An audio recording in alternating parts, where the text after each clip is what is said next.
यावर बोलण्याची शक्यता आहे। यावर आपण ग्राफिक्सच्या माध्यमातून नजर टाकूया। जालन्याच्या अंतरवाली सराटीमध्ये महासंवाद यात्रा ही पार पडतीये। जवळपास 100 एकर जमिनीवर भव्य अशी सभा पार पडतीये।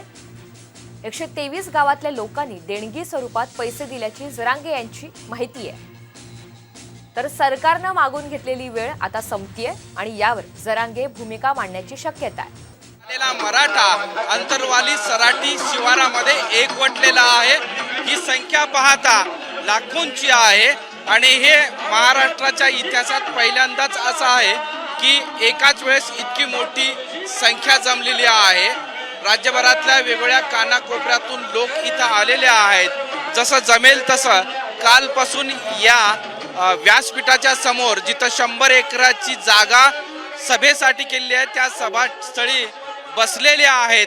काल रात्रीपासून लोक मराठा समाजातला अबालवृद्ध लहानांपासून वृद्धापर्यंत इथं दाखल झालेला आहे आणि ती संख्या पाहता यापूर्वी अशी सभा कधीच झालेली नाही असं बोललं जात आहे। मराठा समाजाला आरक्षण मिळावं या मागणीसाठी 2016 पासून आंदोलनाला सुरुवात झाली होती। 9 ऑगस्ट 2016 रोजी छत्रपती संभाजीनगरच्या क्रांती चौकातून आंदोलनाला सुरुवात झाली आणि त्यानंतर राज्यभरातल्या वेगवेगळ्या भागामध्ये 58 मोर्चे निघाले आणि त्या मोर्चातून मराठा समाजाला आरक्षण द्यावं अशी मागणी झाली। त्याच वेळेस तत्कालीन सरकारनं मराठा समाजाला आरक्षण दिलं, पण ते आरक्षण हायकोर्टातून पुढे सुप्रीम कोर्टात गेल्यानंतर ते टिकलं नाही। न्यायालयीन लढाईमध्ये मराठा आरक्षण टिकलं नसल्यामुळं मराठा समाज पुन्हा 58 मोर्चे काढूनही आपल्या पदरात काही पडलं नसल्यामुळं निराश झालेला होता। मात्र 29 ऑगस्ट 2023 या दिवशी मनोज जरांगे पाटील यांनी निर्वाणीचा इशारा देत मराठा समाजाला आरक्षण द्या, कुणबी समाज म्हणून घोषित करा, कुणबी प्रमाणपत्र सरसकट द्या अशी मागणी करत आंदोलनाला सुरुवात केली। 29 ऑगस्ट रोजी सराटी अंतरवाली सराटी इथं उपोषणाला सुरुवात केल्यानंतर सलग 14 दिवस त्यांनी उपोषण केलं। उपोषणामध्ये सरकारमधील सगळे मंत्रिमंडळ इथं येऊन गेले। स्वतः मुख्यमंत्र्यांनी इथं येऊन त्यांचं उपोषण सोडून 1 महिन्याची मुदत मागितली होती, ज्या मुदतीमध्ये मराठा समाज हा कुणबी आहे आणि त्या कुणबी प्रमाणपत्रासाठी जो बेस लागणार आहे कागदपत्रांचा त्याची पूर्तता केली जाईल। त्यासाठी न्यायमूर्ती संदीप शिंदे यांची समिती नेमली होती। त्या समितीकडून सध्या अभ्यास सुरू आहे आणि या सगळ्यांमध्ये मराठा समाजाला कुणबी प्रमाणपत्र द्यायचं असेल तर ते कशा पद्धतीनं द्यायचं, कुठला बेस असायला पाहिजे याचा अभ्यास सुरू आहे आणि त्यामुळं मराठा समाजाला 30 दिवसात आरक्षण द्यावं अशी आग्रही भूमिका मनोज जरांगे पाटील यांनी मांडलेली होती आणि त्यामुळं आता 30 दिवस आज संपत आहेत आणि स्वतः मनोज जरांगे पाटील 14 सप्टेंबर रोजी सरकारला 10 दिवसाची मुदत वाढवून दिली होती आणि ती मुदत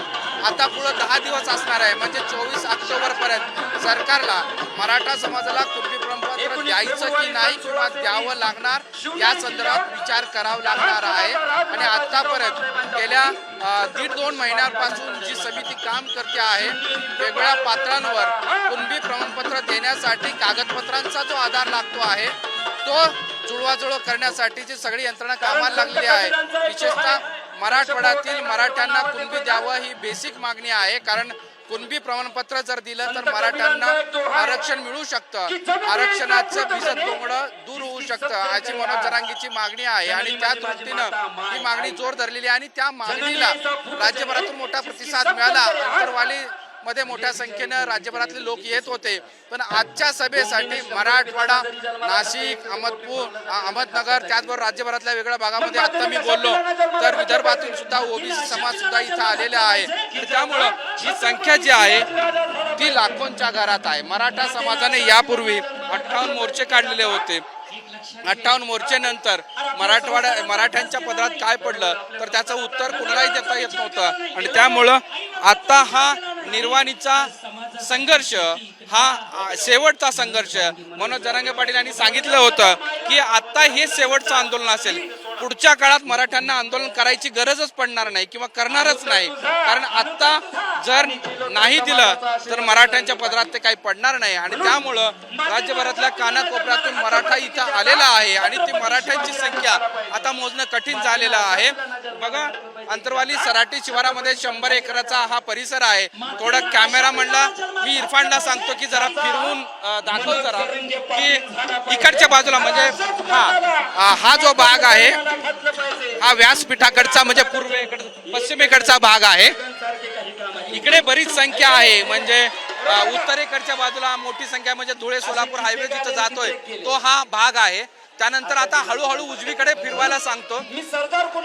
हा पूर्वेकडचा भाग आहे, म्हणजे असा रस्ता आहे जिथून 2 किलोमीटर अंतरावर धुळे सोलापूर आहे आणि 2 किलोमीटर अंतरापर्यंत हे लोकांची रांग आहे. जवळपास गाड्यांचा मोठा ताफा धुळे सोलापूर पाचोड पासून ते गेवराईपर्यंत सगळी पार्किंग रस्त्यावर झालेली आहे. त्याचबरोबर जिथं वडीगोद्रीच्या पलीकडे एक पार्किंगची व्यवस्था केलेली आहे, इथं व्यासपीठाच्या बाजूला मागच्या बाजूला म्हणजे पश्चिमेला पार्किंगची व्यवस्था केली आहे. तरी मोठी संख्या आहे. आणि आता इकडे पुढे जर बघितलं तर 1 किलोमीटर अंतरावर लोक बसलेले आहेत. सगळ्यांच्या डोक्यावर भगव्या टोप्या आहेत. शिवाजी महाराजांचा गजर आहे. 1 लाख मराठा, 1 मराठा, आता 1 मराठा 1 कोटी मराठा अशा घोषणा दिल्या जात आहेत. आणि त्यामुळं आता या आंदोलनाची जी धार आहे ती अधिक तीव्र झालेली आहे. आता 2 तासांमध्ये या सभेला सुरुवात होईल. सभेत कोणीही भाषण करणार नाही, केवळ मनोज जरांगे पाटील हे सगळ्यांशी संवाद साधतील. 12 वाजता सभेला सुरुवात होईल. विशेष म्हणजे या सभेच्या निमित्तानं गेल्या 4 दिवसांपासून राज्यात ओबीसी वर्सेस मराठा असा संघर्ष काही जणांनी पेटवण्याचा प्रयत्न केला असा आरोप केला जातोय. आणि या सगळ्या परिस्थितीमध्ये एवढे मोठे लोक कसे जमतील, इतका खर्च कोणी केला असे प्रश्न उपस्थित केले जात होते आणि त्याच्यावर सुद्धा मोठी चर्चा मराठा समाजामध्ये होती. आणि त्यामुळं या सभेसाठी राज्यभरातल्या कानाकोपऱ्यातून लोक इथं आलेले आहेत आणि त्यांना असं वाटतं की आता नाही तर कधी नाही. आणि त्यामुळं ही संख्या आहे. 58 मोर्चे लाखोंच्या संख्येने निघाले होते, त्यापेक्षा कितीतरी पटीनं ही संख्या आहे. आत्ताच एकाने असं सांगितलं की जे जगामध्ये वेगवेगळे रेकॉर्ड्स आहेत ते सगळे रेकॉर्ड्स आता तुटून पडतील आणि नवे रेकॉर्ड स्थापन करण्यासाठी प्रस्थापित करण्यासाठी हा मराठा एकवटलेला आहे. आणि त्यामुळं आता हा एकवटलेला मराठा सरकारला धडकी भरवणार असं दिसतं आहे.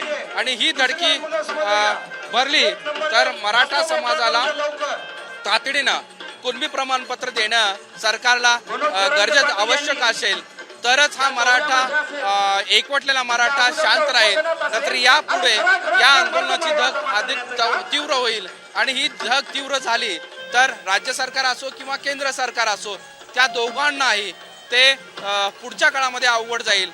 विधानसभा लोकसभा या निवडणुका आहेत, महानगरपालिका जिल्हा परिषदच्या निवडणुका आहेत आणि महाराष्ट्रातल्या सगळ्या नक्कीच त्यामुळे या संदर्भातले सगळे अपडेट्स वेळोवेळी तुमच्याकडून घेत राहू. तुर्तास धन्यवाद.